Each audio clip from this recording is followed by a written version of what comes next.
Something's been playing on my mind. I wanna tell you that you even if it hurts. Oh, now that we're dancing on the floor, feel like I can't pretend no more. I don't wanna lose a thing we had before. Like a movie in my mind. Hi, it's Sophie here. I'm at the Old Queen's Head for the Fashion Targets breast cancer gig, and I'm here with Gabriella Cilmi, who's just performed. How did it go for you? Yeah, it was really nice. I was just saying before, I hadn't performed in a while. It felt like ages, so it was nice to be somewhere really intimate and warm, and it was nice sound. So yeah, it was cool to play. I was going to ask, is it more scary seeing the whites of the eyes of the audience, or do you prefer a big, vast audience to watch you? What's more scary for you? I always freak out whenever I play. Yeah. You're always a bit conscious that people are just going to be like looking at you and they're thinking, what do they want? You know, you don't know what they're thinking and what kind of music they're into and if they're going to like it or not. So it's just all about that kind of, you know, I don't know, need for acceptance or something, I don't know, but it kind of freaks me out a little bit. You're good at faking the confidence anyway. I believed you were there and confident about it, so that's good. I'm okay once I get on stage. After, but just before, I'm like nearly vomiting, but no, it's cool. Do you have any Dutch courage before or anything like that? Do you have a quick drink just to calm the nerves? It depends on what I'm doing. I didn't tonight, sometimes, if I'm in a bit of a party mood, but yeah. So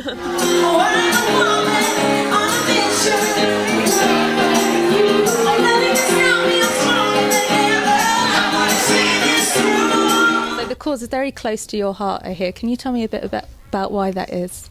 Yeah, well, my mum was diagnosed with breast cancer now about 10 years ago, but she's all recovered now and all healthy now.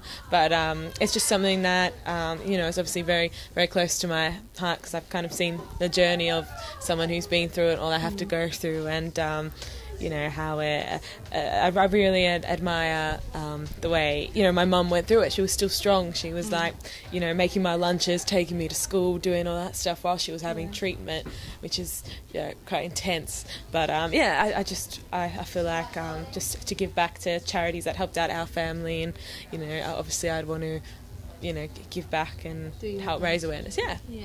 And I watched a programme where you were climbing in Peru with Fern and Denise. How did you prepare for that? Did you have time to fit in the training? I was only asked like a couple of weeks beforehand, I think, so I kind of had to...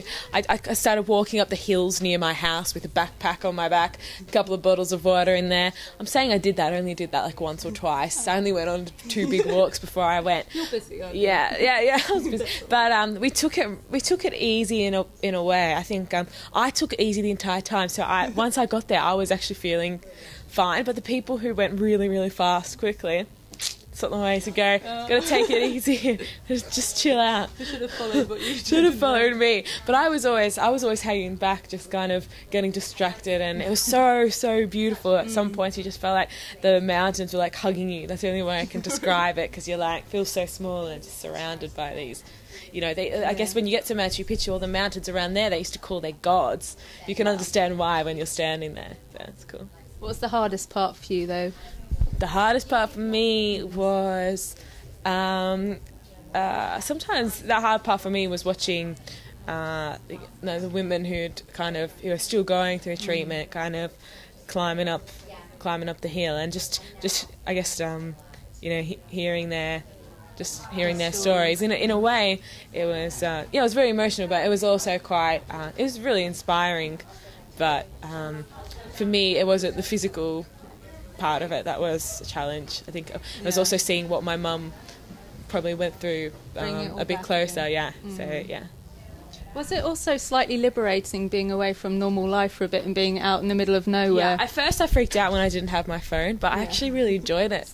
Once I was out there, I really liked it for a while, just being there with you, and you don't really think, you think but you don't, you just kind of zone out and just check out your surroundings. I forgot there were cameras there half the time. Just like, it was weird seeing these cameras in the middle of this like beautiful, like, you know, in the Andes, and there's these cameras, like, go away. But no, it was a really nice show, and the crew were really cool, and you know, they made a really nice kind of package, so it was nice. It was a really nice show to watch, actually. I shed a few tears myself watching it. Yeah, and it was cool, and the women, like, you know, their stories are really important too, and they were really cool. everyone Facebooks each other, and we're all going to meet up and have our cocoa tea. Although you're not allowed to have cocoa tea here. What is that? It's a tea from the cocoa plant. We used to have it. It helps you overcome altitude sickness. Oh, okay. So we used to sit there around the fire drinking cocoa tea. Sweet. It's nice. Quite a few people suffered quite badly with the altitude, didn't they? Oh yeah, I didn't think it existed. When I went there, I'm like, yeah, whatever, altitude sickness, whatever. Yeah. And I got there, and I was kind of, I don't know, I was just kind of pacing up and down my hotel, just thinking. I don't know. I always pace when I'm thinking. And then I started to feel really dizzy. I'm like, maybe it does exist.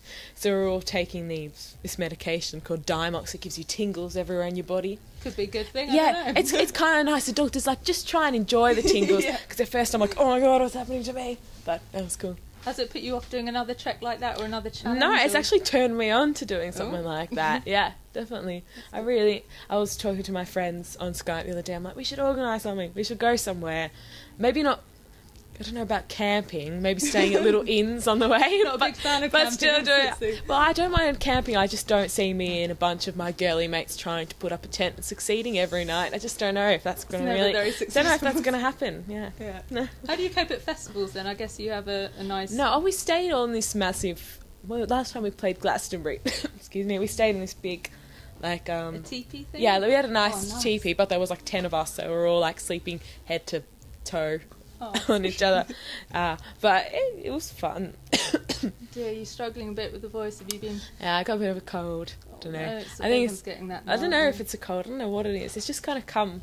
Working too hard, probably. I'm working too hard. No, I actually haven't. I've been chilling out quite a lot, to be honest. What have you been doing while you've been able to relax then? Well, actually, as soon as I came back from Peru, I went to Australia and then got back from Australia and went to New York for a bit of a riding trip / holiday. I didn't shop at all. I didn't buy one thing. I bought my brother a pair of pants. But that's nice sister there, isn't it? I know. I kind of felt like I should have bought myself something when I got back. I'd rather give my gentle words in verse. I'll tell you something that I found. The world's a better place when it's upside down, boy. And if it's lessons to be learned, I'd rather give my gentle words in verse.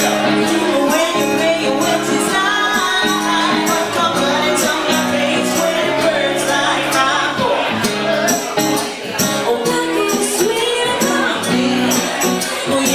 Well, while I've got you, I just want to ask a bit about the music. I know this for the second album, it had quite a disco electronic vibe. Do you want to go back to your rocky roots for the next one, do you think?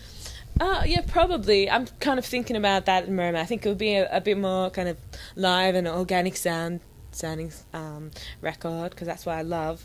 But yeah, we'll see. I think we'll have... Yeah, I'm still kind of creating it, so... Don't want to say too much because just in case. Let's just remain mysterious for a while. Can you give me any hints of what you got planned for the rest of the year in 2011 though? 2011, literally just writing. I want to start to hopefully put a few glimpses of my new tunes up on Facebook and a few live acoustic sessions that we're going to shoot in random areas. So. And London and the UK seems to be like a second home for you. You're here a lot. What do you miss about home, apart from obviously friends and family? Friends and family. Well, I'm going to say the obvious thing, like holidays, going to the beach and just bumming around on the beach with my mates. And I miss that. I just mainly my mates and that. And what do you think of our food over here? Food's alright here. There's lots of different food. There's good food in Melbourne though. I miss my grandmother's home cooking and things and water. Water doesn't taste the same here. It tastes different. It tastes better in Australia. That's worrying. I know. No, it's because our water's not recycled yet. Oh. I don't know why I started talking about water, but yeah. I like random. Water's good in Australia. When you go to Australia, taste the water. That's a quote of the day, I think. On that note, thank you very much for talking to me, and congrats for tonight. Thank you. Thank you. No,